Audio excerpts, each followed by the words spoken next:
everybody. Nancy here from Fancy Nancy Diamond Painting with another Canvas Conversations for you. You can see I'm almost done with the Purple Teacup Kitten. I'm very excited about that. She's looking gorgeous.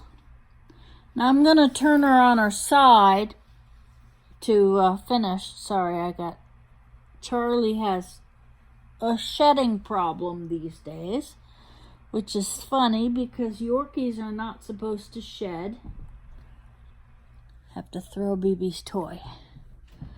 And all his fur seems to go up my nose.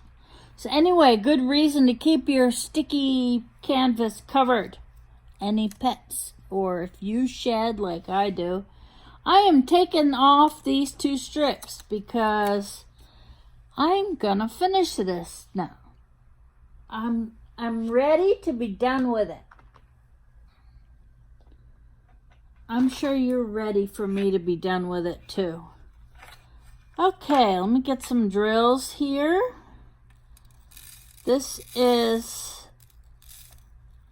one of my first trays that I got from Dan, the 3D printer guy.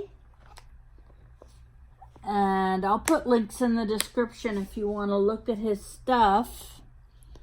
Dan's trays are just fantastic. Where's my pen? Here it is. This is one of my favorite diamond painting pens. And let's get started.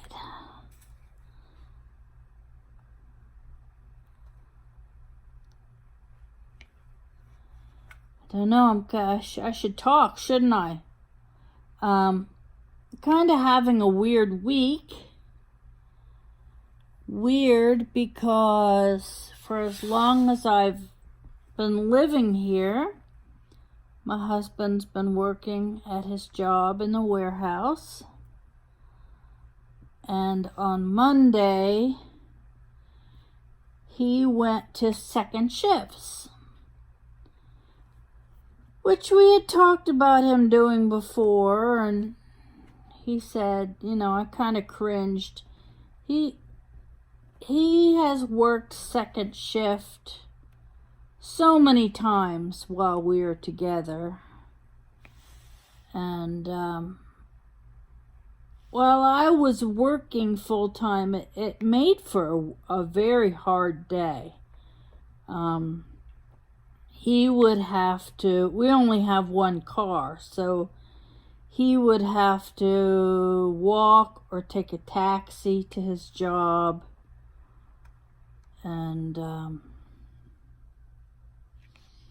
then I would get home after working really, really long hours, and I would have to go pick him up when he was done at 11 or sometimes midnight. It was kind of fun when BB was tiny. I mean, when we got her, she was a puppy, and I would put her up close to me, and I had a really nice soft scarf, and I would wrap it like crisscrossed across my chest to hold her there, and then put my coat on over the top of it and close it up around her. So she was securely strapped to my chest. Probably not the safest thing. Please don't yell at me in the comments. And then I would drive to pick him up.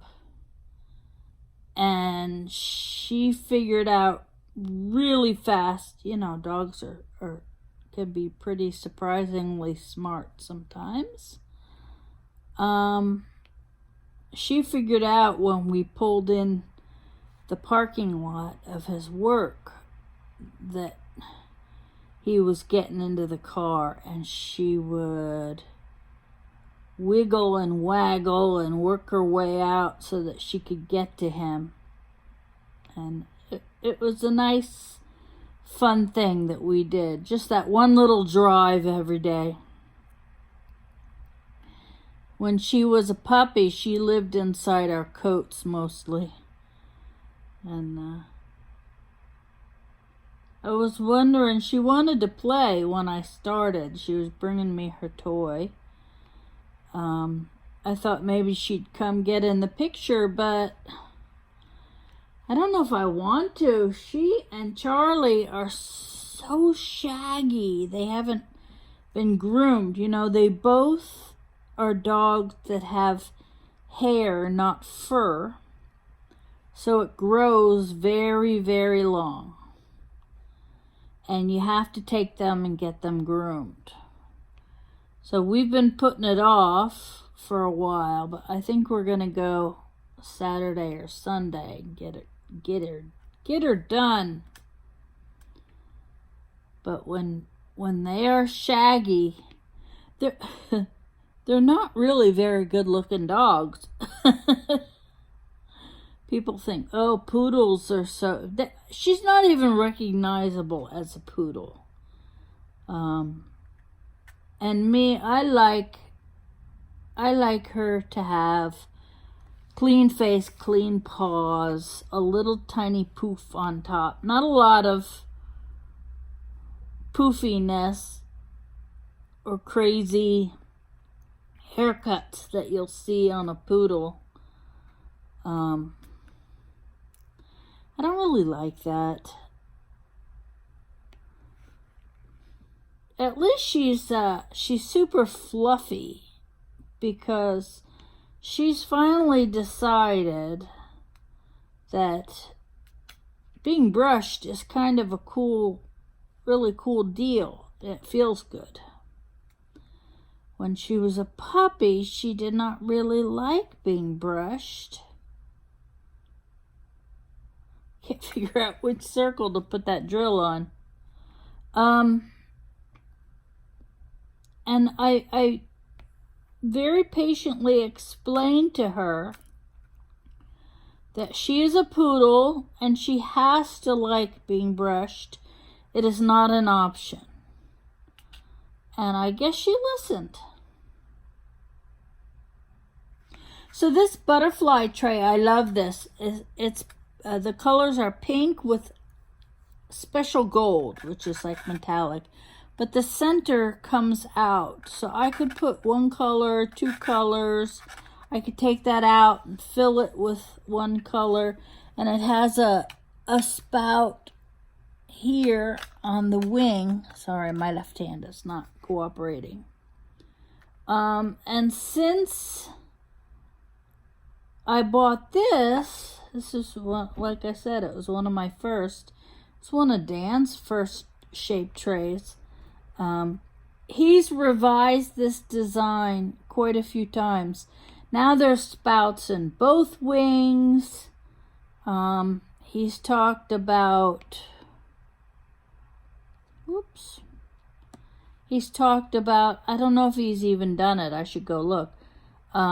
Making the square type of spout that the plug fits onto, so that the drills don't leak out the side.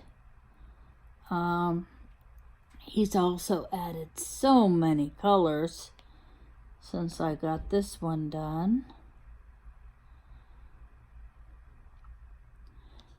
I should have done more on this so that I could have just like boom, boom, boom, put 3 drills in and finished up to show you.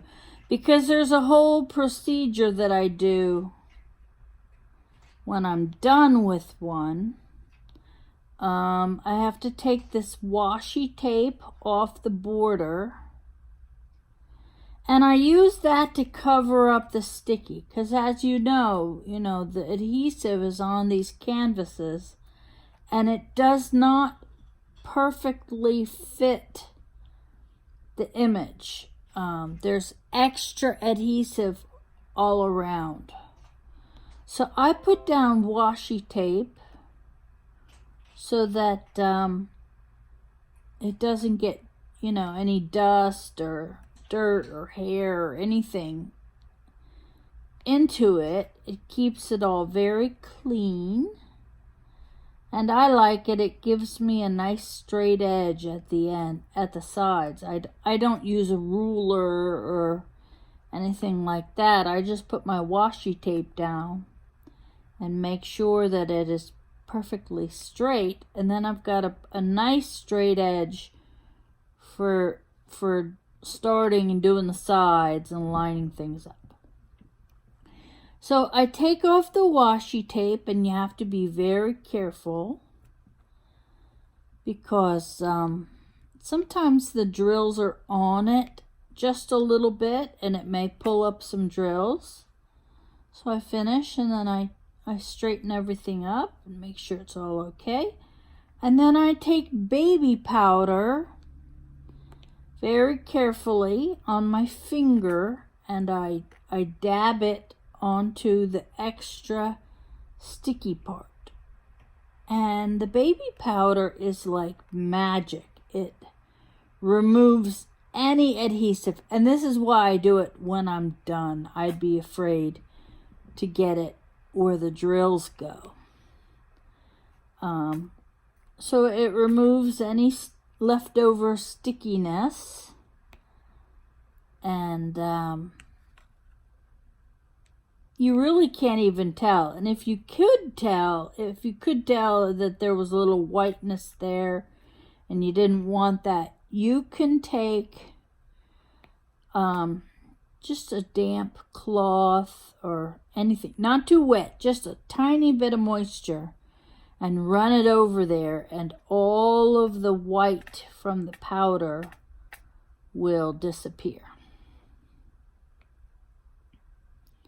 It's a pretty neat trick. It gives you more of a finished product. And I am going to be framing this like I did my other teacup kitten. I'm going to be paying some money for a really nice frame. Normally, I don't do that. I mount things on stretched canvas. I do anything to save some money because I think it looks really nice like that. It's, a lot of it is about it looking good, of course. I think mounting on a stretched canvas is a great solution and an inexpensive solution.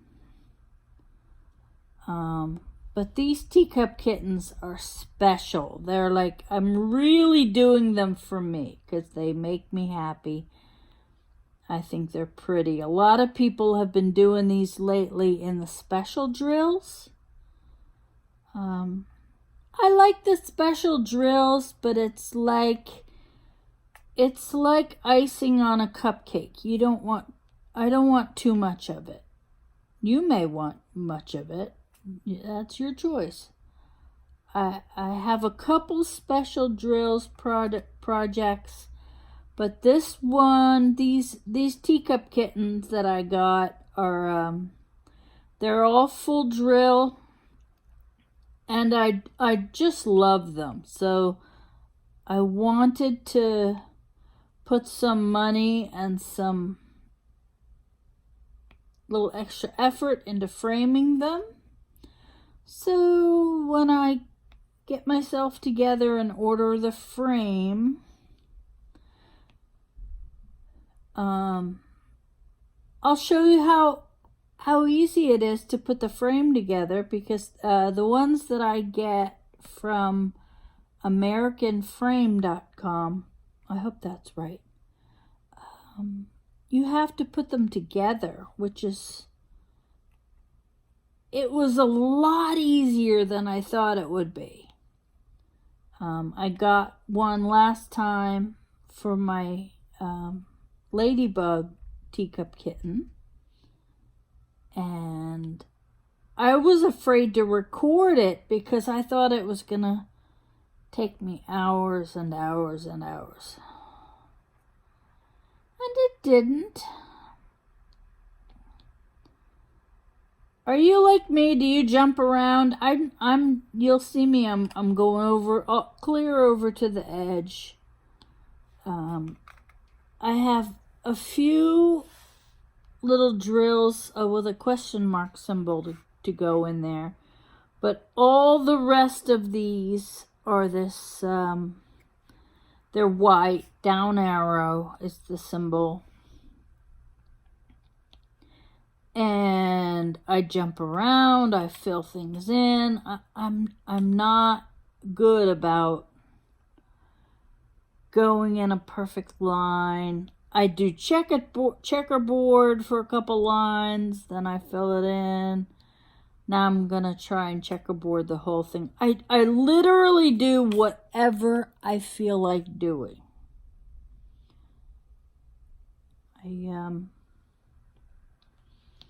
I was having a discussion with my friend about being a little OCD. And I think, not to make light of people who have it, because it can really mess up your life. I understand that. But I think a lot of people are borderline OCD, obsessive compulsive disorder. And I always wonder, where is that line? Where is the line between liking things really neat and orderly and being OCD?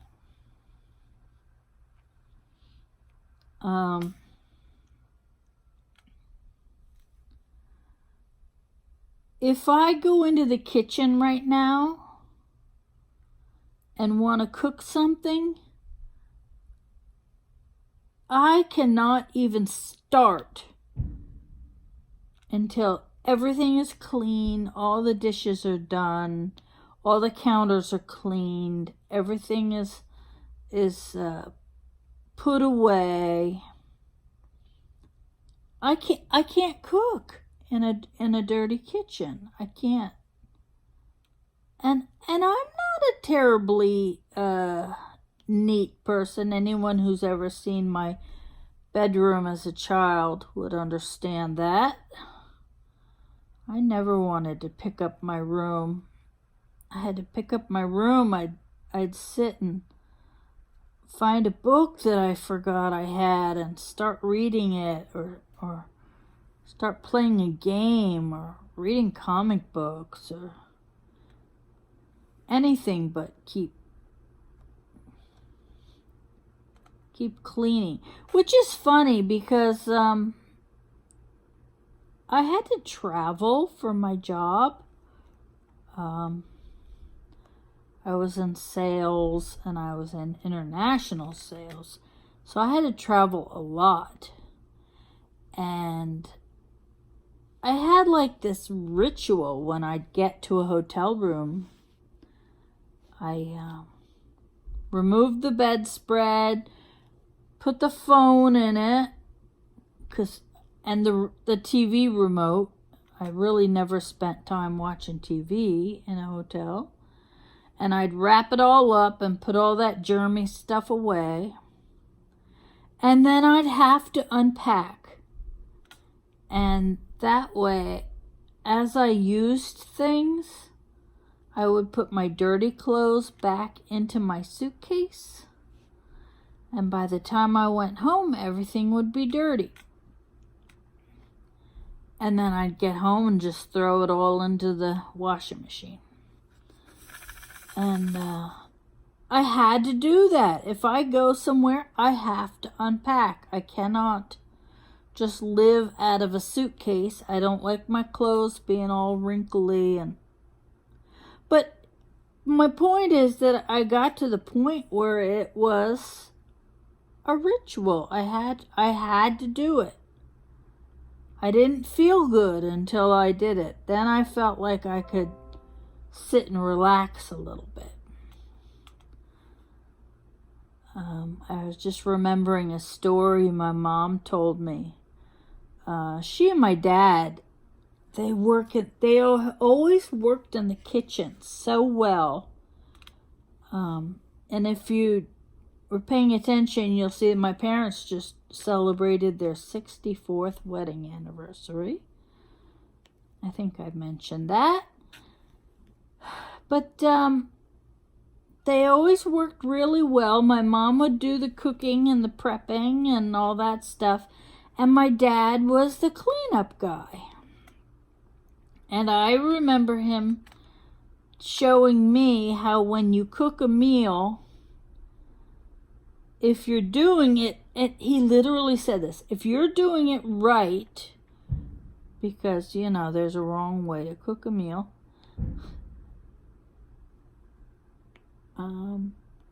Boy, it sounded like a shotgun blast. Did you hear that? Somebody hunting. Anyway, if you're doing it right, by the time you're done preparing a meal, everything will be cleaned and put away. And you'll have a clean kitchen when you're done. And then all you have to do is the dishes from the meal. So that's how he taught me. But my mom told me this great story about how she was cooking and then she was getting out all the dishes she needed for the meal. And she was taking them out and putting them on the counter. And when she finished, she turned around and there was my dad behind her, putting them all away again. That always cracked me up, because I know she had to have been so mad. But that's how he is. He's a clean, neat guy. He also taught me that at the end of every day at work, you're not done until you've put everything away on your desk. So your desk would be perfectly neat and clean. So he would go in the morning and take out all his files and all the things he was going to work on that day and organize them and spread them out and then work all day. And before he left, he would go back and pile them all up very neatly, organize them again, put everything back in its folders, make a big pile, nice, neat, orderly pile, and put them away. He didn't just, make nice, neat piles on his desk. He put it all away. And so when I started my career and was working every day in an office, I did the same thing. And finally, one of my first real bosses came to me, and he said, "I'm confused about something." I said, "What's that? What can I help you with?" He says, "It never looks like you're doing any work. I go and I look at your desk, and there's nothing on it." I started laughing.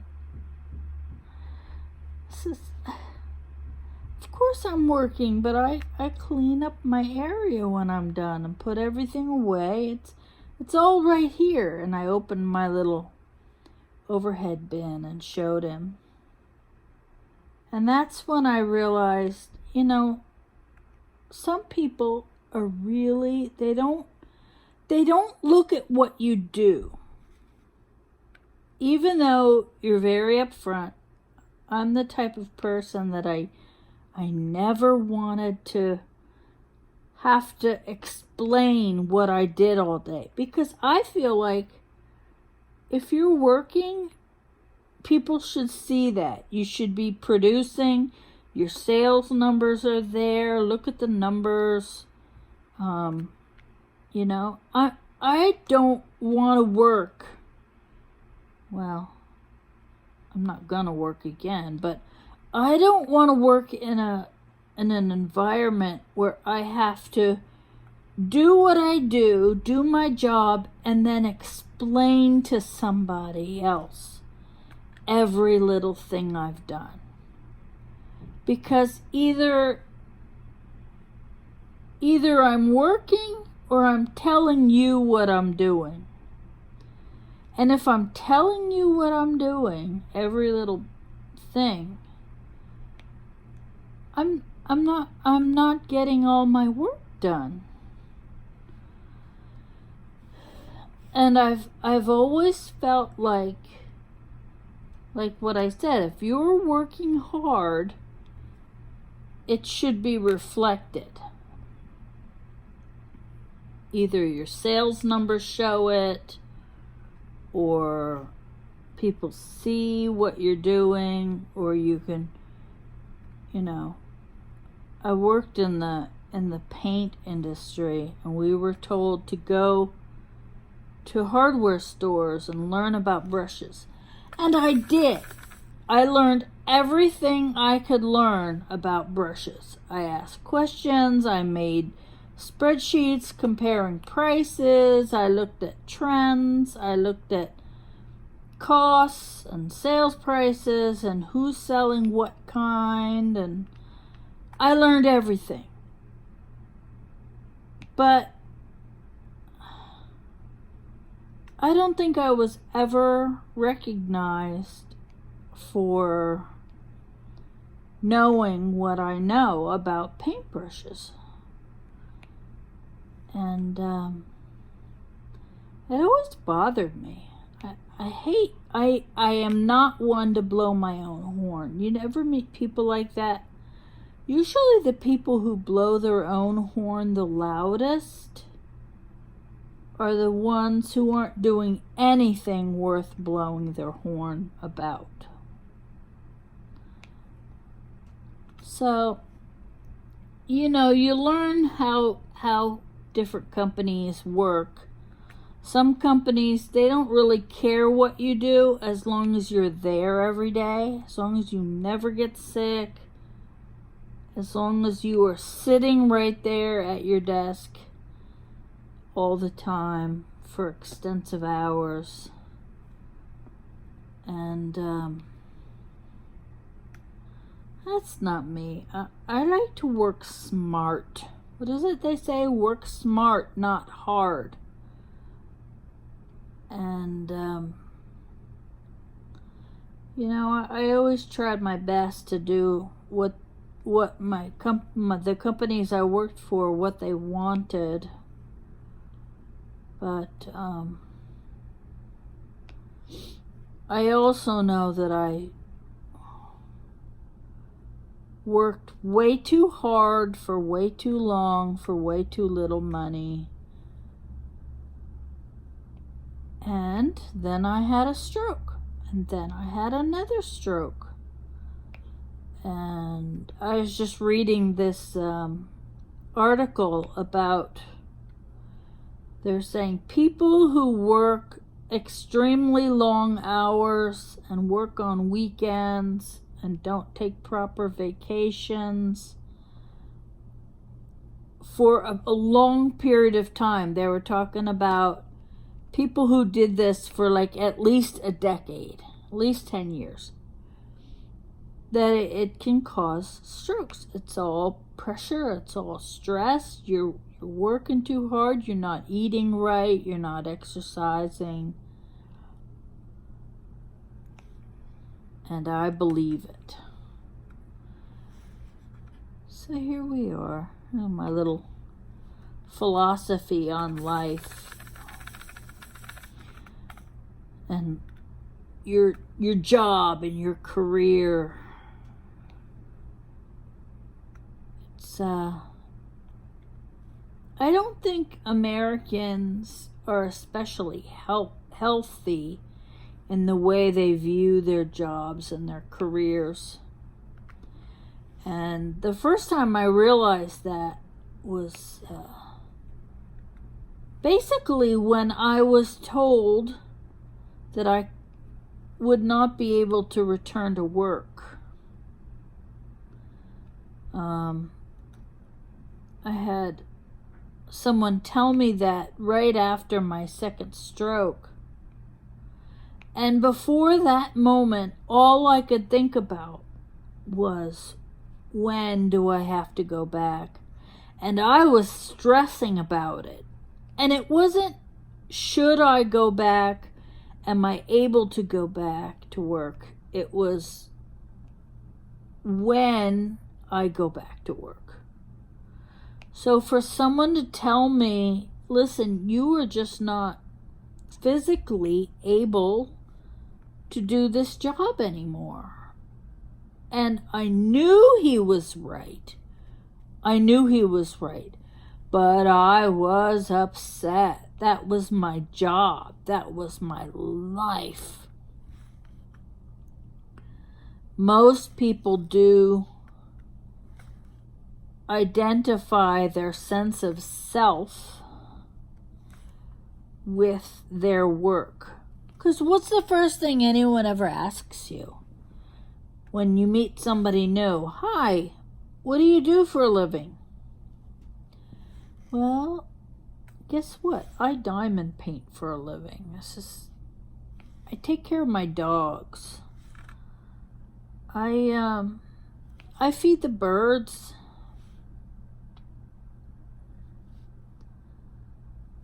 I take care of me.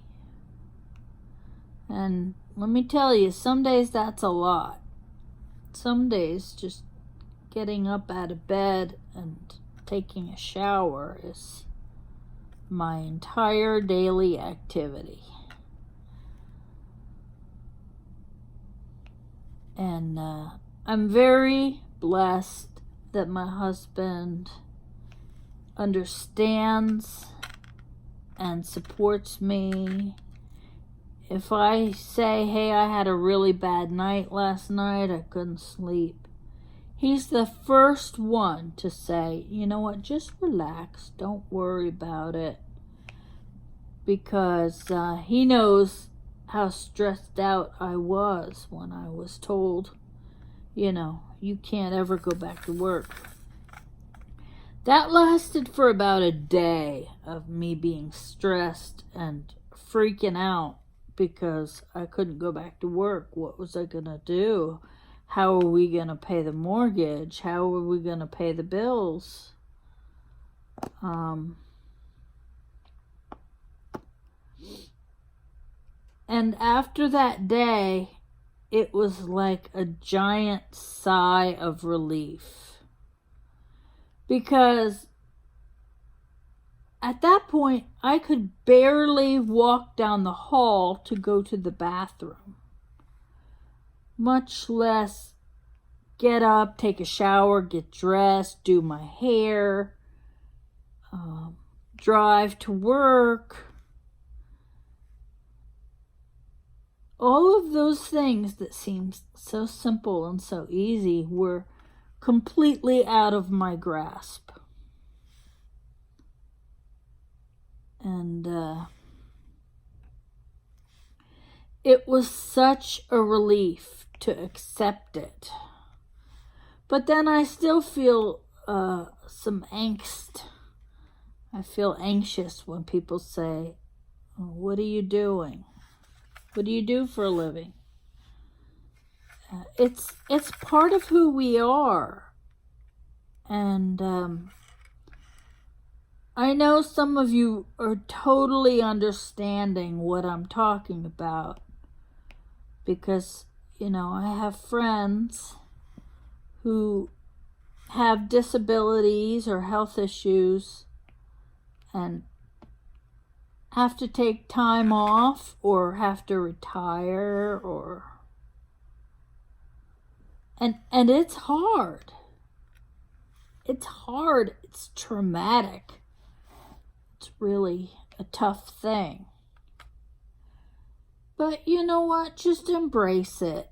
And the finances will work themselves out. One would hope.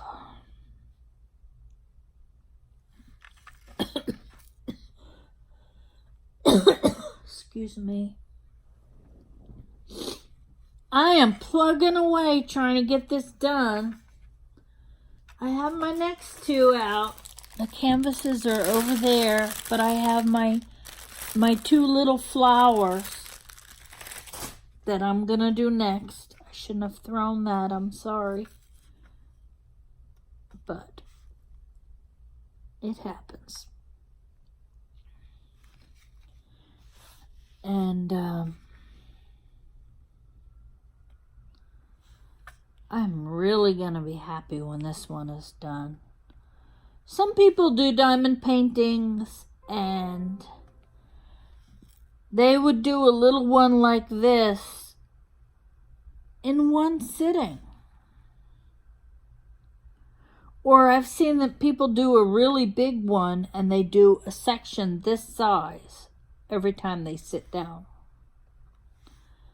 But I don't know if you can tell, but I'm not a big multi-placer. I really love doing one at a time. And talking. When my husband's home, I just sit and chat with him. Or talking to you lovely people. Hey, thanks for joining me. This is kind of lonely to do it by myself. Lately, I've been listening to The Handmaid's Tale. The new season is out, and I've been watching it. But I went back and started it from the beginning of season 1, just to kind of watch it all again and catch up on all the characters. And oops, I'm making a mess.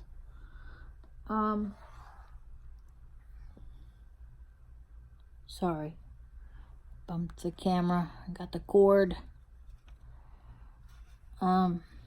Handmaid's Tale, yeah.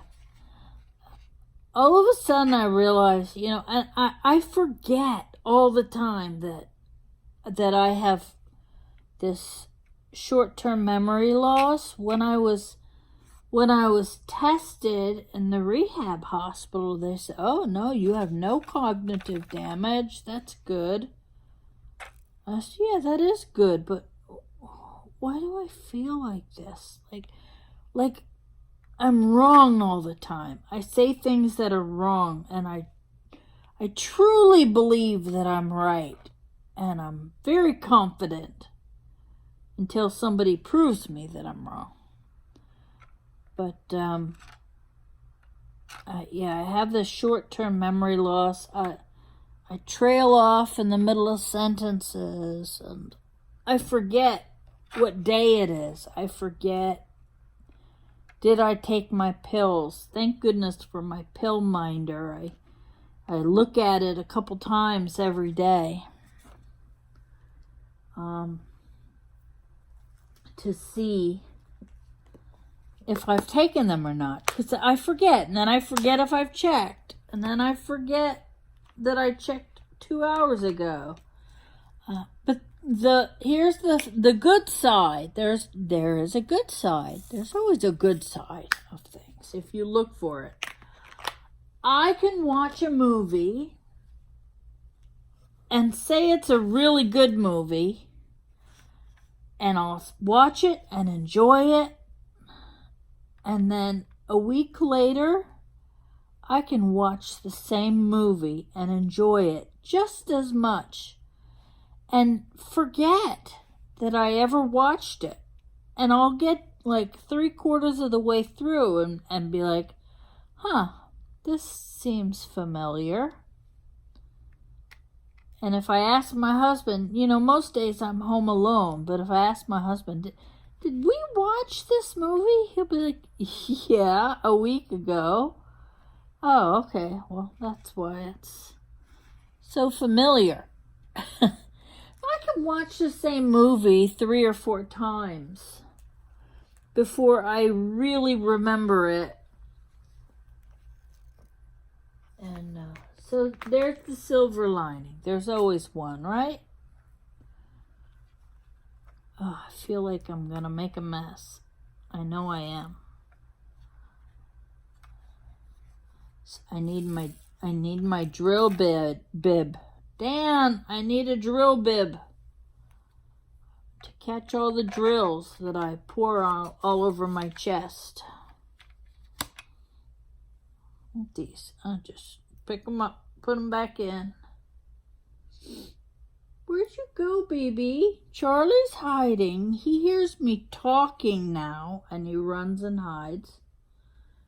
And I don't even see BB. She normally walks around a little bit.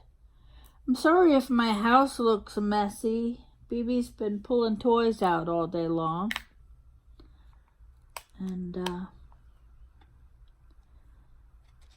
you know, I try to keep my little area clean. My husband would probably disagree. But, oh my gosh, do you see that thing on my arm? Look at that. It's like a bug bite or something. All of a sudden one night I'm sitting here and my arm is itchy and it's itchy and it's itchy. I'm scratching. All of a sudden I look down and I'm like, I just scratched my skin off like a 4-year-old. I could not stop scratching it. So my sweet BB came and licked my wound for me. And I don't know, I read something about how that's very healing. It promotes healing. So you should let your dog do that. She takes good care of me. And now it's all drying up, but oh boy. I haven't scratched something open like that in a long time. Oh, it's quiet here. Yeah, so I've been watching the Handmaid's Tale. I really like that one. I like that show.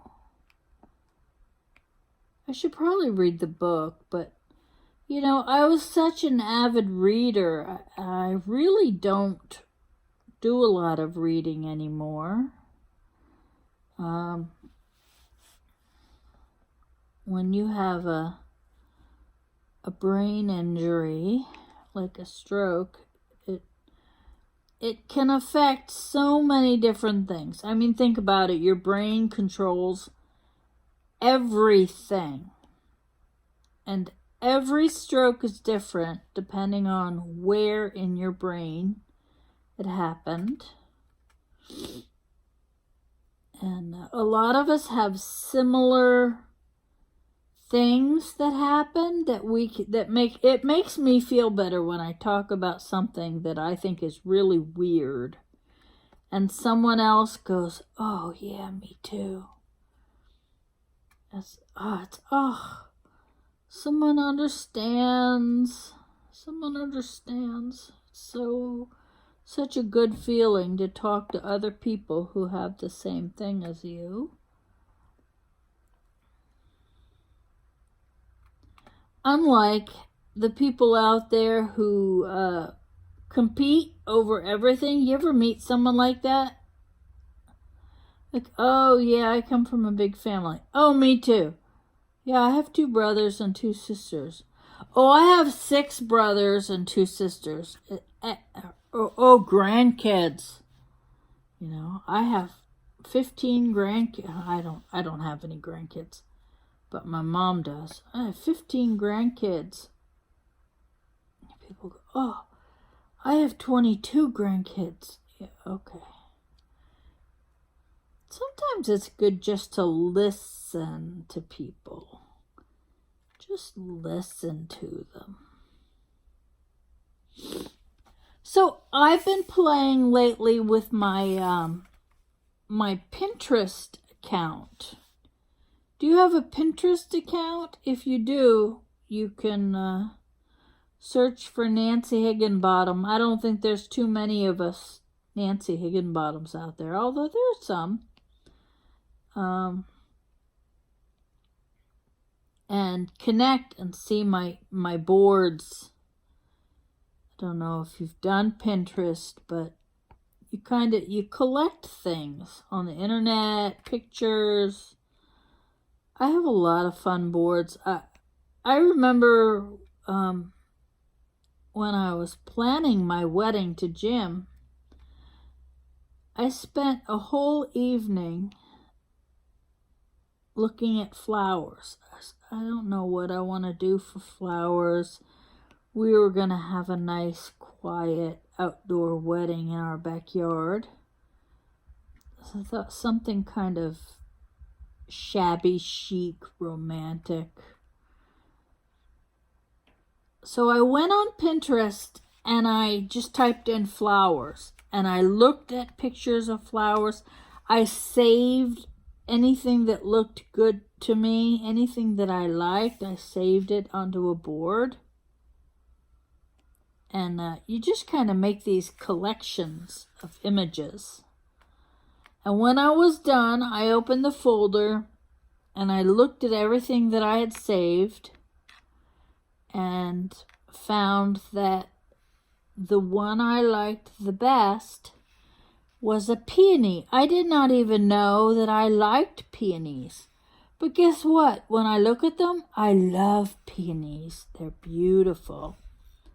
So I decided then to go with peonies. And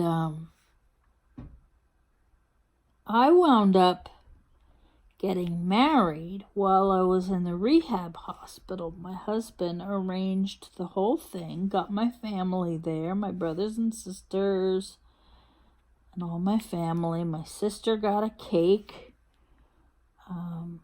We used the hospital chapel. My brother did the ceremony. He's an ordained minister. I had my choice. I could have had my brother, my sister, my son. Any of them would have done it for me. My father showed up and pushed my wheelchair down the aisle. I got married in leggings and a t-shirt that said bride in rhinestones. My occupational therapist did my hair that day. It was really... Oh, and the hospital decorated, brought flowers, brought balloons. I took all my get well bouquets and decorated the day room. And then we had our little reception in the day room. And the hospital provided all these little finger foods for us for free. It was all for free. And it was so wonderful. I didn't have to do anything, not a thing, just show up. And but my best friend Ruth, who was I had already asked her to be my matron of honor. She showed up with a bouquet of peonies that was just beautiful. It was all wrapped in lace.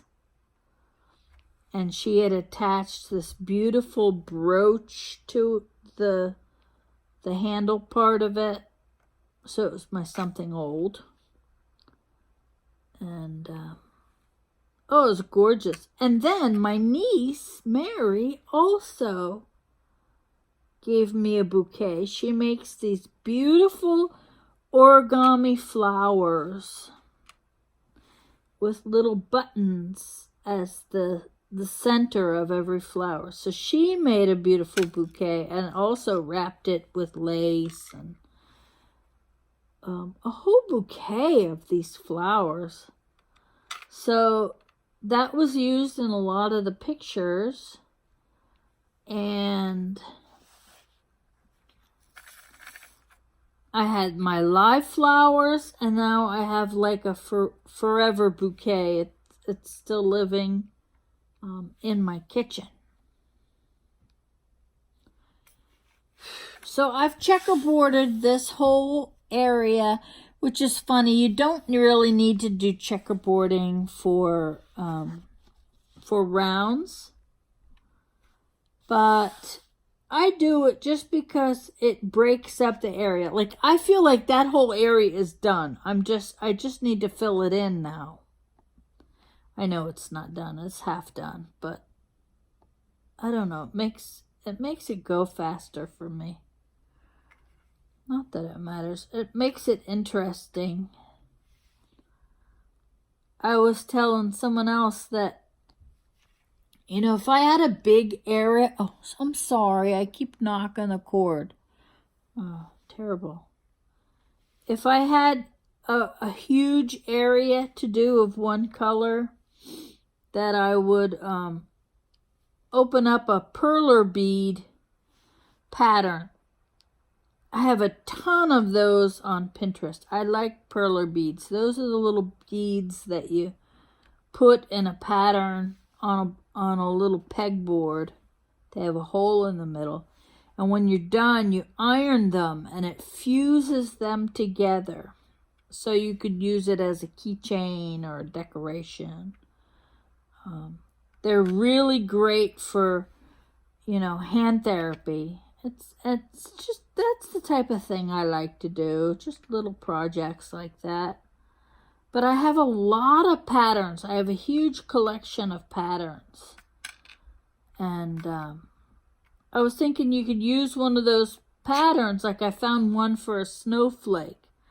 And you could do that pattern in your drills just to kind of break it up. And, you know, when you're done, fill it all in again. I don't know, it's how my weird mind works.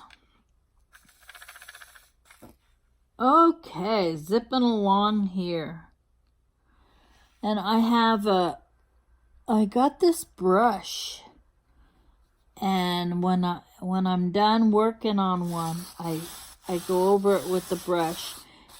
I think once I've knocked the drill off, that's it. It's fine.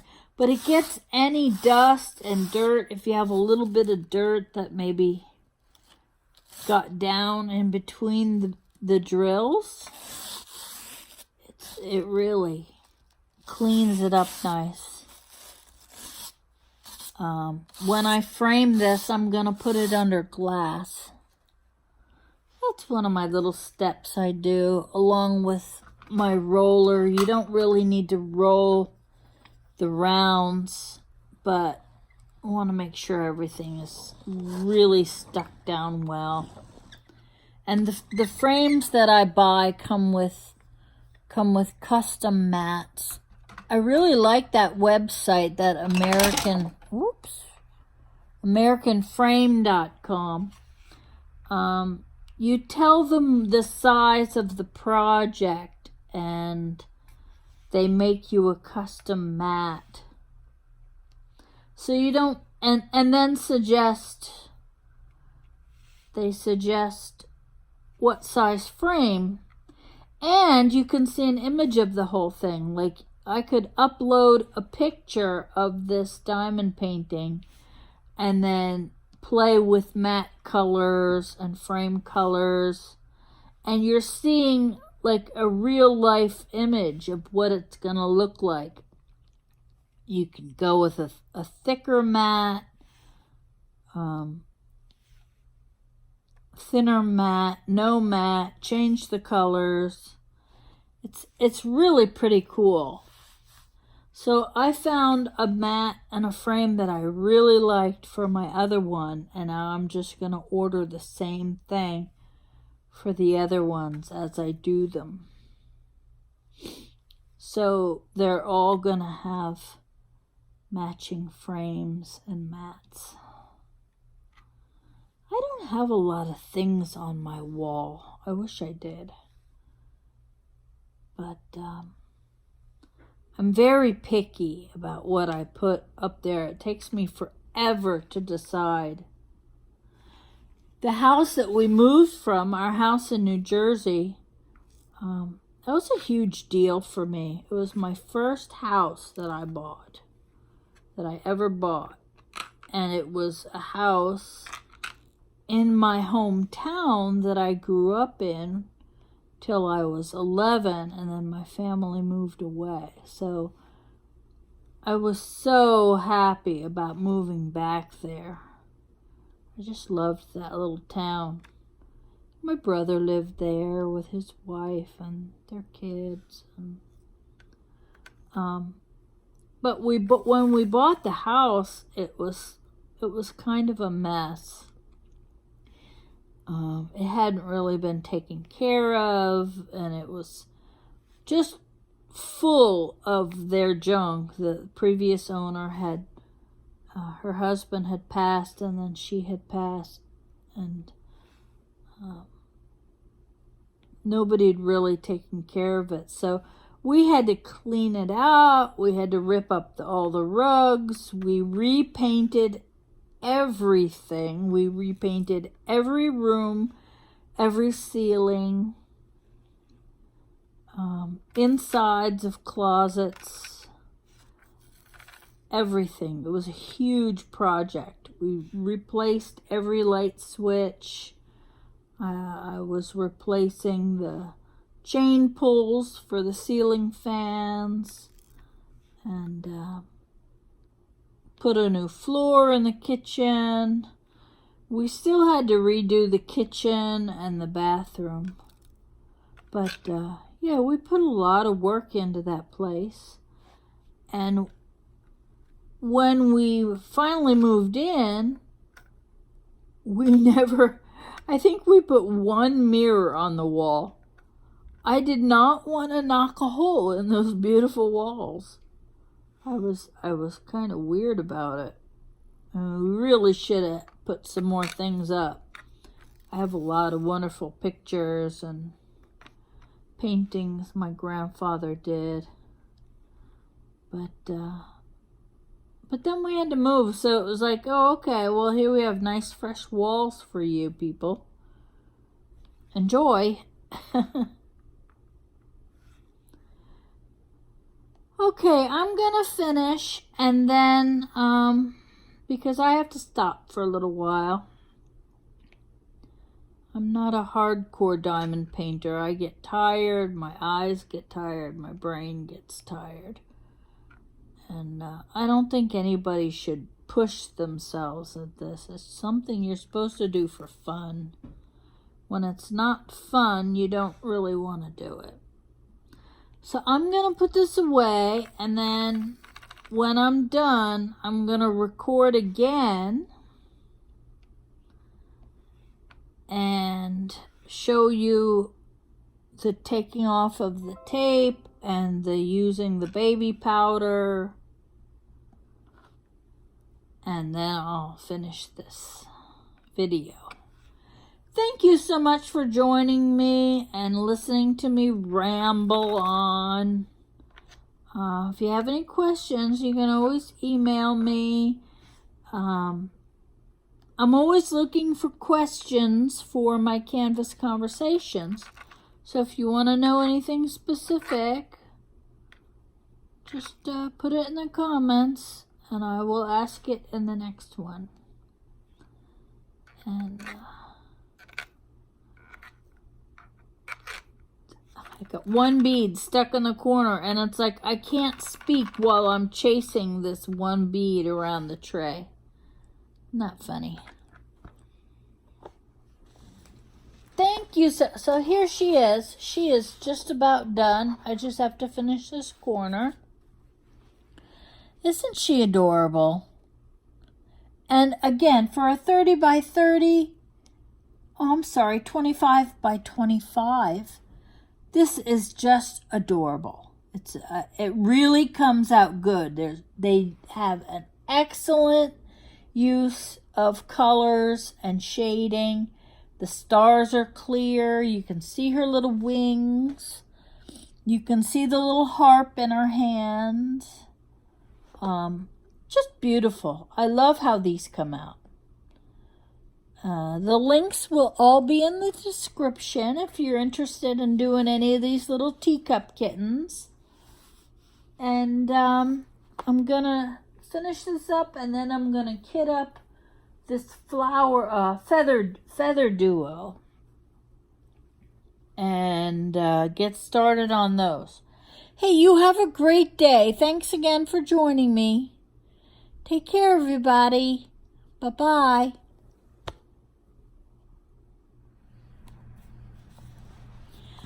Hi, everybody.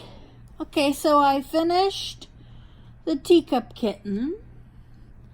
And now I'm going to peel off the washi. Now I try to make sure the diamonds don't get on there at all. I think my first one I had some on there. So it should peel right off, but still I want to be very gentle and very careful. Some little Charlie hairs on there.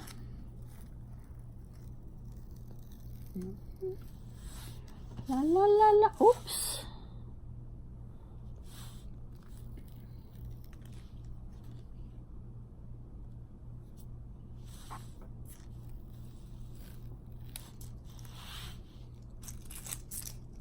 Two.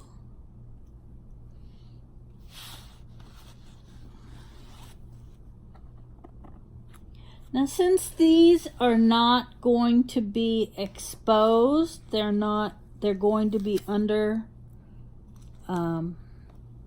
it's not glass, but it's acrylic when I frame them.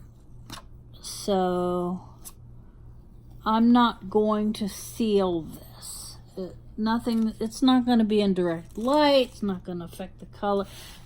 Just so you know, direct light will affect the color of paint, plastic, just about anything. So I try to make sure my paintings and things are not exposed to sunlight.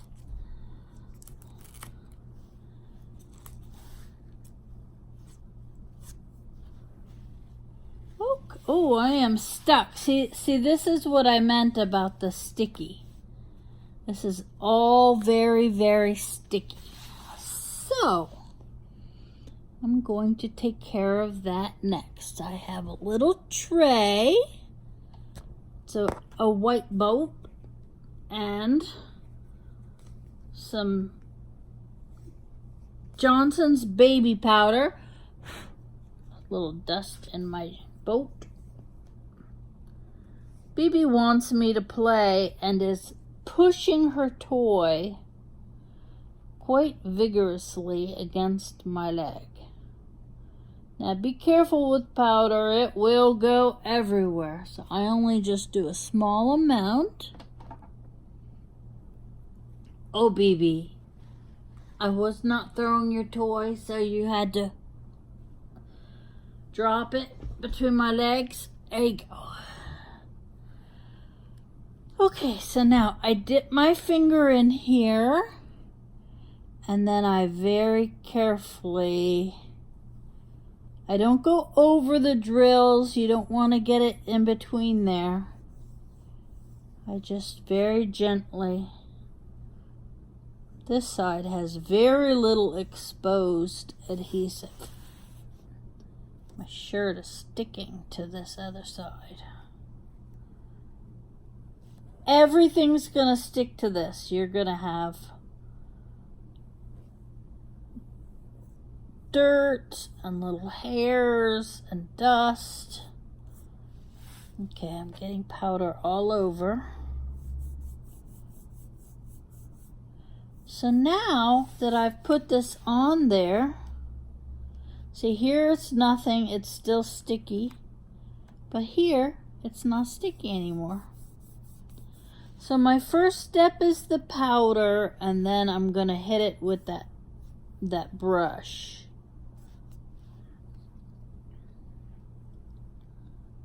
Just Just moving along, just very carefully.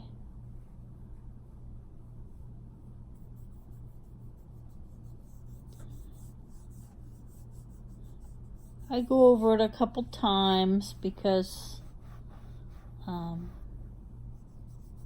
the first time gets rid of some adhesive, and then now look, see, I've got like little hair and dirt and stuff in here just from and it was covered by the washi tape, and still it's all got all fuzzy and hairy. That's life, I guess. But don't worry about it, because once you start getting the powder on here and the adhesive diminishes, that brush is going to take any dirt and dust off.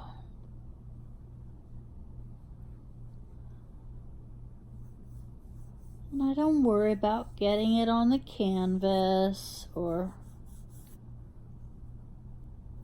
you know, I'm running my finger right up next to the drills.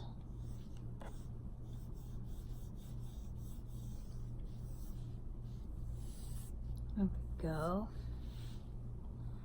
Now I've seen some people also will like take an X-Acto knife. See all the little hairs? It's crazy. Sometimes if they're stuck in there, I will I'll get the tweezers out. Those really fine tweezers work great for getting off little. See, now there's all little dust and dirt inside there, but the brush is gonna take it right off, not a problem. Now if this was a dark canvas, like and the powder was showing up too much, I would use a damp cloth. It just takes the powder right off. Yeah, but yeah, some people will use an X-Acto and cut that adhesive and just peel it right off. I don't mind it because it's not going to show. If I was going to mount, I could mount this on a stretched canvas. I need more powder because this is, you can see it's a very thick strip of adhesive. And my adhesive is not normally a color. It looks kind of pink, and I think that's from the washi tape. But my frame, when I frame this, my mat is going to go right up to those beads. So you will not even see that pinkish color. And I will have brushed it all clean by then. Sorry, I have to keep stopping and throw BB's toy for her. Oh. So I just put a little thin layer to get it started, and then I just keep going over it until my finger doesn't stick at all. You hear my finger sticking to it? Oh, hiccup, hiccup, hiccup. I'm going along here. Did I finish my thought? I don't remember. So if I mount it, I will cut all this off. You know, there's a very thin line around the image where the drills go. I would cut right along that line and then use double-sided tape to stick it to the stretched canvas that I painted. But when I'm framing it, I use a mat, so I don't bother with all that. Okay, there we go. Let me carefully put the powder away. And now it's brushy time. I'm just gonna pull off some excess powder here. Don't be scared to brush it. Like I said, one time I had a drill come off. I'm really just trying to make sure that anything that's on there between the drills is worked loose.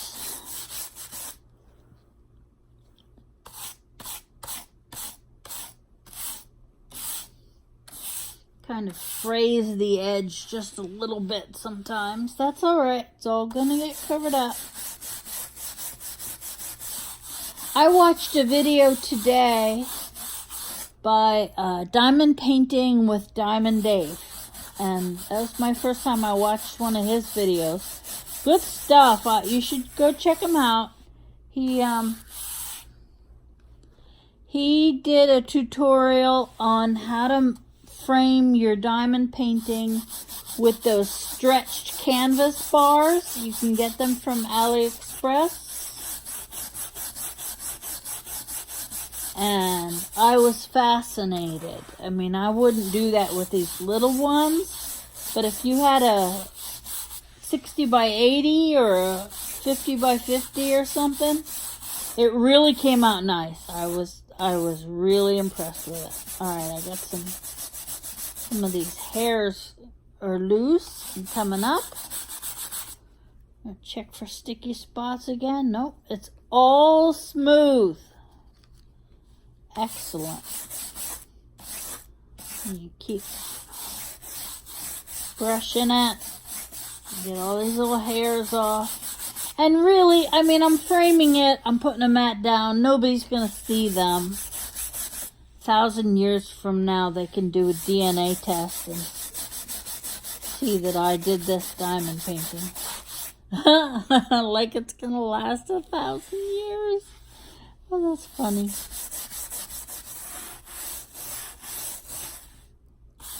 Okay. I think. Yeah, it's all nice and smooth. No sticky. And there she is, folks. I am going to put her between two sheets of cardboard and put her under my bed. I notice there's a little bit of a waviness here. And I'm going to press her flat so that when my frame arrives, she'll be all ready to go. I love her. She's beautiful. Okay, that's it. Thanks for joining me. Take care. Bye-bye.